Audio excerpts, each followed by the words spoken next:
നീ ദൂരെ കണ്ട് മോഹിച്ചു, അപ്പോൾ ഇവനല്ലേ എപ്പോഴും പഴയ പാട്ട് കേൾക്കുന്നത്? പൊട്ടിച്ചു. എന്ത് പാട്ടാണത്?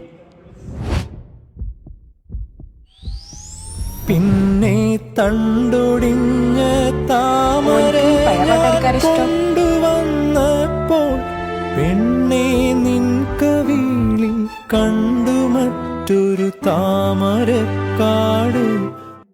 അല്ലിയാമ്പൽ കടവിലന്നരയ്ക്കു വെള്ളം, അന്ന് നമ്മളൊന്നായി തുഴഞ്ഞില്ലേ കൊതുമ്പു വള്ളം.